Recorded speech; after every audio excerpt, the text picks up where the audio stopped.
Hey, Roni, it's great to see you here again. And I see that we're getting close to the date of your next facilitation lab, which I really have enjoyed and continue to learn from.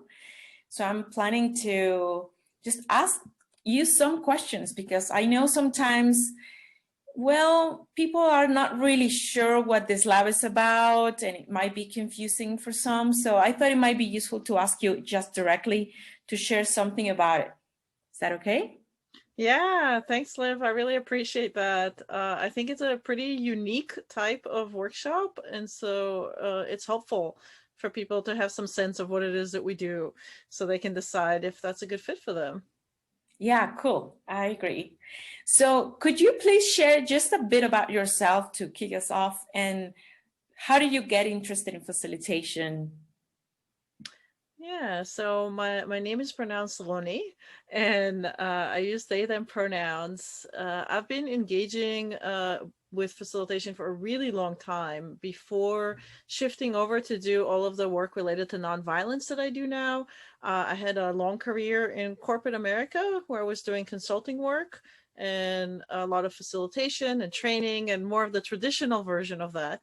And when I started learning nonviolent communication and then started teaching and sharing it, I became really interested in what are the ways in which we can support other people, groups, workshops, everyday life conversations with facilitation skills in ways that are not about telling people what to do or setting a structure and then everybody has to follow the structure. So how do we bring in the sense of caring for the whole and having just enough structure so that we can all stay together and get things done without forcing anyone to do things or kind of having a sense that we need to give up togetherness or connection or conversation in order to move things forward. Awesome. Thank you very much for that. And I know I've been witness of many ways in which you have used facilitation and that feels like we can use the skill and move things forward, or you can use the skill and create more togetherness or shift the story. I remember that was so important for me to learn, shift the story of what was happening in the group so that we can have a different perspective. That was really, really great to learn from you. Yeah, I call that little piece framing and reframing, and it's Yeah. one of my favorite things that we do in the lab.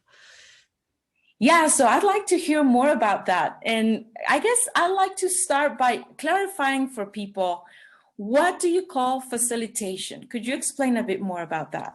Yeah, I was talking about that a little bit already. It's there's what I would call structured or traditional facilitation. So somebody has a facilitator role. So you might be at a work meeting, or you might be leading a workshop, or you might be asked in a community gathering by your community or an event that you're organizing to come in and facilitate some activity. So some of it is having the role. And there's also facilitation that just happens in everyday life.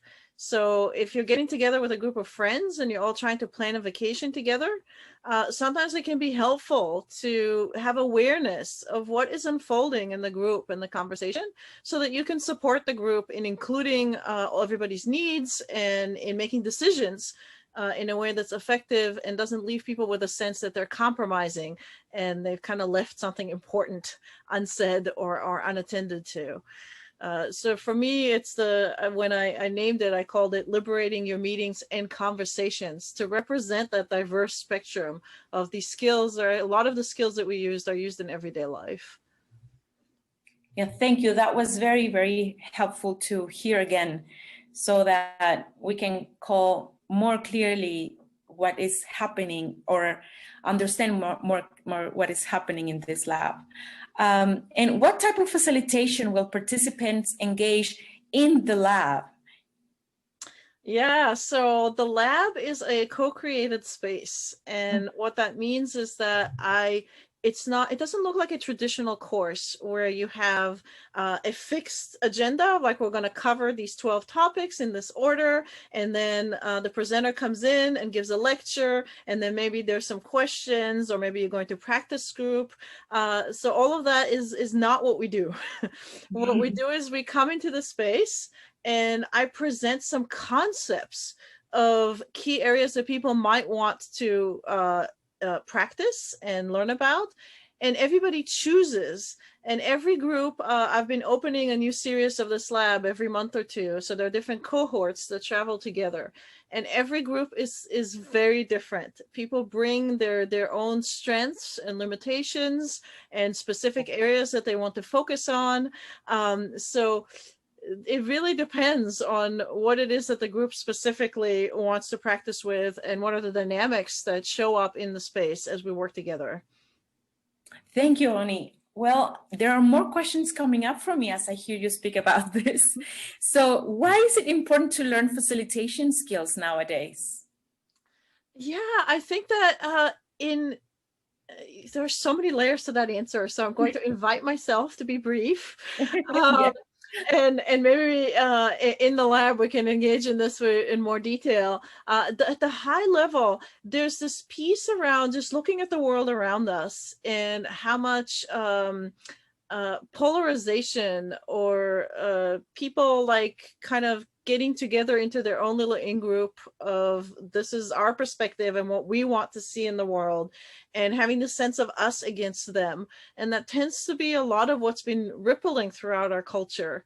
And every one of us that has a little bit more of these skills around how do I listen to people and understand what really matters to them, and how do I get a sense of why there's tension or conflict in a space, and what can I do to help people hear each other and shift things, and how do we listen to all of the concerns that people bring and not end up just listening without actually knowing what to do and how to move things to action. So on that bigger global scale, I think there's the piece around it that's just, I think it's desperately needed in the world to find ways to bring people together and to know how to do things in a way that doesn't involve coercion or doesn't require excluding people, and also not giving up on doing things, because it's so important for us to be able to hear all the voices that we don't actually know how to find time to do the work. So balancing all of that. And at the personal level, I think a lot of people grow up in Western modern cultures with this sense of disempowerment, that there isn't a lot that we're able to do to influence things around that. It's just the way things are. This is what we have to do. This is what we should be doing. My boss told me to do it. We have all of these narratives. And it is really helpful to find ways to connect to our own power and our own choices about what are the things that we can do. We can't change the entire world by ourselves today. And there are a lot of subtle things we can do that start moving us in a different direction and give us more access to choice. I feel there are so many layers, as you say. This is so important in so many ways, because it can be useful for so many different people or profiles of people working in different ways with different groups, in families and communities, or even be a leader for ourselves in certain things, right? I mean, in most of the things is important to do. And that really ties into another question that I was having as we were speaking about this. If someone is not a group facilitator or call themselves the leader of a group or something, is a common word that we hear. So if someone is not a group facilitator, does that mean the lab is not for them? That's a great question. Thank you. So first I want to say we have this thing we call facilitating from the sidelines. So if you don't typically have some formal facilitator role, but you're in spaces that are often facilitated. So maybe you have a job where at work there's usually a facilitator for your meetings. Maybe they're not called a facilitator. Maybe it's the manager or the team lead or whatever name they might have. Knowing the group dynamics of what is unfolding and having certain skills can be really useful, even if you're not the person who has that official role or function. So that's one piece. Another piece is a lot of the skills that we engage with are skills that you can use not just for facilitation. I'll give an example. A very popular topic is how to interrupt people with care. I remember that. As a yeah, as a facilitator, it's extra important, because if I'm trying to support a group in getting some tasks done or collecting information, and someone is talking for longer than the group is really wanting to listen, and engaging with something that the group would prefer or we didn't talk about, if I don't have the skill to interject, then that's going to have a lot of impact on our ability for the group to function. And over time, people may be less excited about doing the work or not show up, and other things that may unfold. And the same skill that I would use to interrupt is the same skill I can use in my everyday life. I'm sure most of us have had the experience in a conversation where someone is talking longer than we would like them to. And we want to express care for them and what's important to them. And we also want to find a way to express what's going on for us, which is maybe, you know, I'm interested in what you have to share, and now is not a good time for me. I have other commitments that I want to attend to, or I'm really upset about something that's going on for me and I can't fully listen to you. And I really want to be able to listen to this at a time where I'll be able to be fully present. Or it might be just that you're really not interested in what they're sharing, right? So what is a way to say that still holds care for the part where it's important to them and it's something that matters to them? Especially in our culture, when so many people arrive with this sense or fear that they don't matter and that people don't really want to hear what they have to say.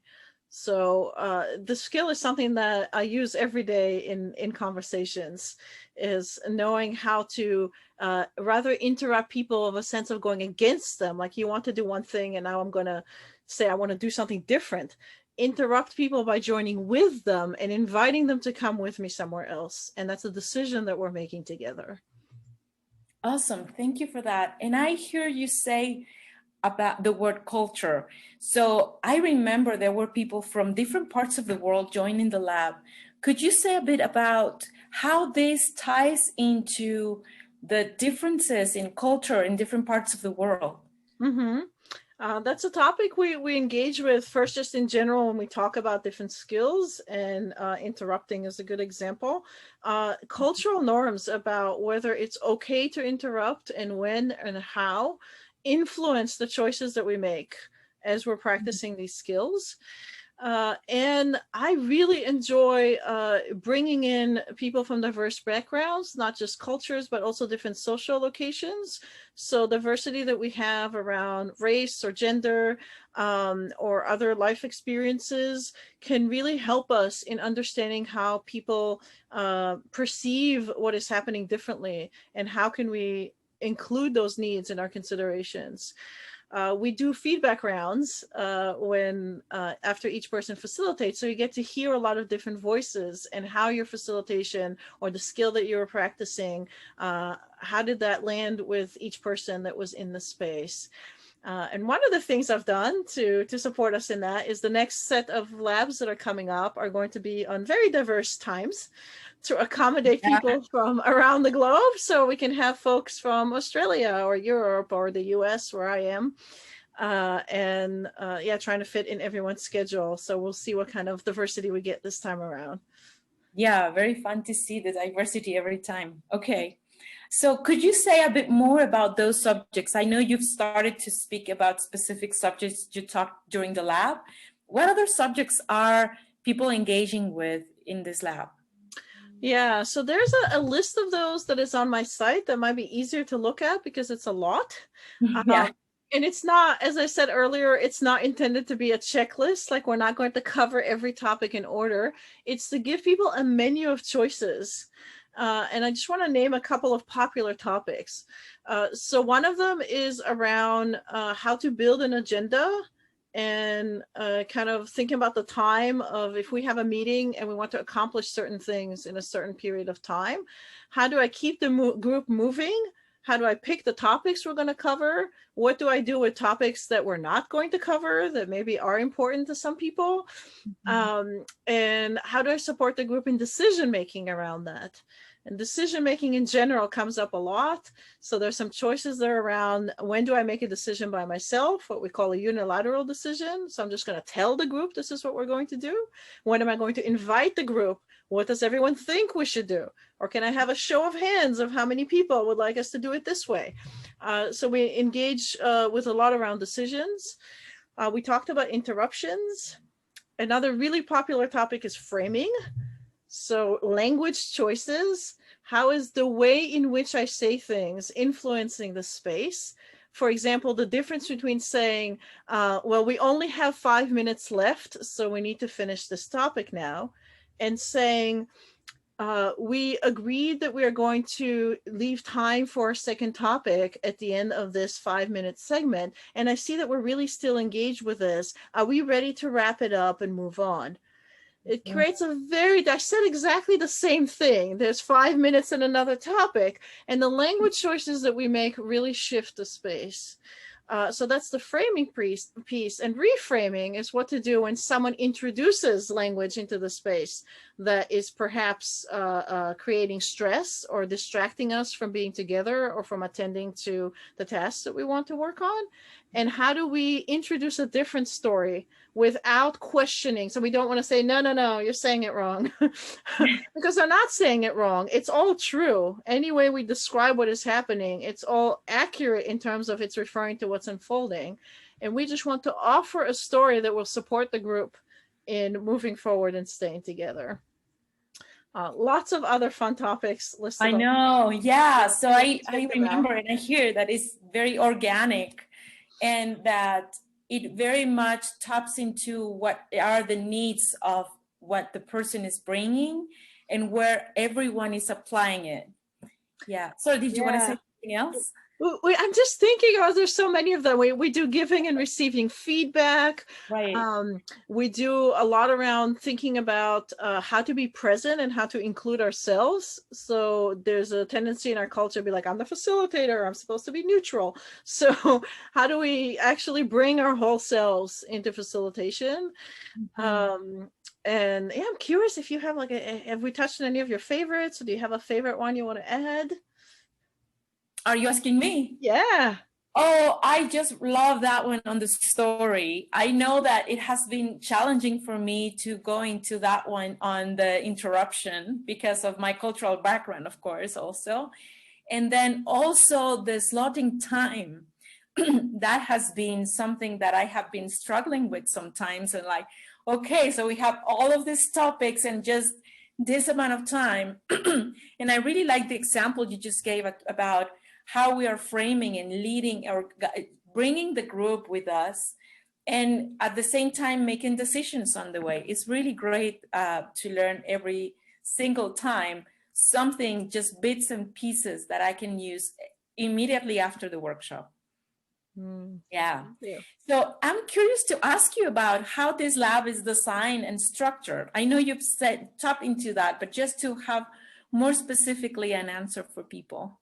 Yeah, so I think that I had this great moment where someone, after finishing the lab, someone else asked them if they would recommend it, and they said yes, and they're like, what is it like? And I took the whole thing and I can't really describe it. So yeah, it's what we do in the space. First, it might look different. So I just want to put that out because everybody's going to come together and decide what works for them. A thing that frequently happens is we will have 1 or 2 practice facilitators. Some people like to co-facilitate that will hold the space for us. It's typically about 1.5 hours to 2 hours for each session. And that facilitator or facilitators for that day will guide us through activities that either they want to practice as a facilitator or that the group wants to engage with for everyone's skills, or that attend to both. So for example, if as a facilitator, I want to practice guiding the group in decision making, and the group wants to make a decision about when we're going to take our break for this session, that's serving what the group needs, and I'm also getting to practice my skill and get live feedback from the group. Like it might be, hey, you took 15 minutes for us to decide when to take a 5-minute break. I'm a little concerned about whether that is the most effective use of our time. So then we all get to hear each other one of the things I like about this, I recently changed it. They were originally 6 weeks at a time for each series or cohort, and I've just expanded them to 8 weeks because people were giving me a lot of feedback Yeah. that they wanted more. Yeah, I And a know. part of that is that it's a very intimate space. So we're building a lot of trust together, and there's a lot of vulnerability in sharing feedback and sharing our challenges. And so we get a lot of sense of togetherness and wanting to continue to, we build this container for us to be able to hold each other with care with this practice activity. And we want to have sufficient time for everyone to really settle into it and have enough of a sense that they've built up resilience to go Yes. try it out in the real world, where there might be some serious consequences if things don't go as well as they would like. Yeah, I know the feeling of a sense of community and a sense of support that is built with each other is really great, because I know I can try it as many times as I like in this group. And as you say, it's a safe space. I know it's going to be something where I receive feedback, specific feedback, and then it's really useful to apply right after. Yeah, I'm really getting more excited about hearing. So how can we register and get engaged in this lab? Thanks. So registration is available on my website, which is sundragonrising.com. And I imagine if people find this video, you'll also find the website information. And I want to say a couple of things about registration. First, to create this intimate space, we need to have small groups, and we need to have enough people to be able to have some engaging dynamics to practice on with facilitation. So we're aiming to have 8 people in each series. So I really want people to first reserve their seats in advance, because if we run out of seats, if we have 8 people in the lab, we're going to close it out.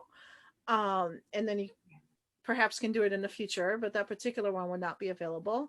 And the other piece is to really just think through your schedule and make sure that if you're reserving a seat that you're not going to cancel, because that group size is very specific. So we really wanted to have, for me, it's so supportive for me to have a sense of who's going to be there.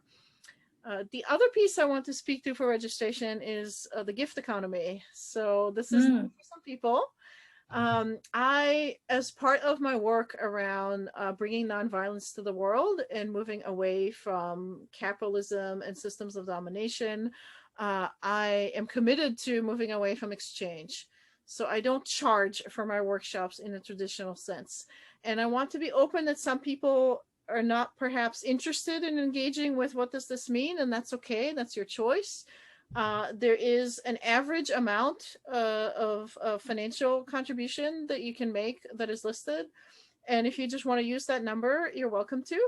And if you're willing to open up to this alternative, I really want to invite people to think about their financial situation and what they're willing to contribute to support the workshop and my sustainability in being able to offer this.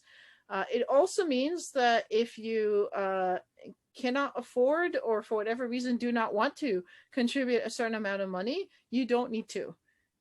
You can select a smaller amount, you can select 0.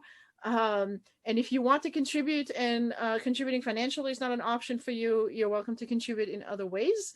And you can talk to me about that around what is supportive for me for the workshops. So I could probably talk about this for a couple hours. I'm going to choose to pause there and just note that there's more information about my approach to money and how do we start moving towards attending to people's needs in a world that's based on exchange. So this is a step in that direction. Yeah, I know. Thank you so much, Roni. I really love there's so many ways in which this lab and yourself is tying into social change, into the world we want to see, from the gift economy, from the way it's designed, from the way in which we bring all voices. It just types in so many different ways in which we can do something with what we learn, with what we can offer to the world, and with that create the community we want to see. So thank you very much for offering all of this very useful information. really exciting to see that there is going to be one really next.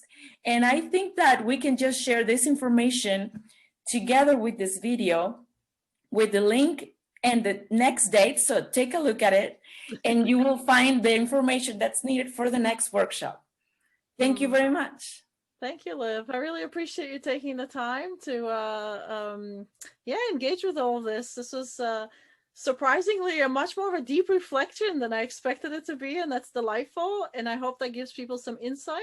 And if you still have a sense that you want to get to know me a little bit better before you commit to a practice lab, you're welcome to come to any of my free coaching calls or offerings and get a bit more of a sense of how I hold space and what kind of learning journey we might have together. Thank you. Yeah.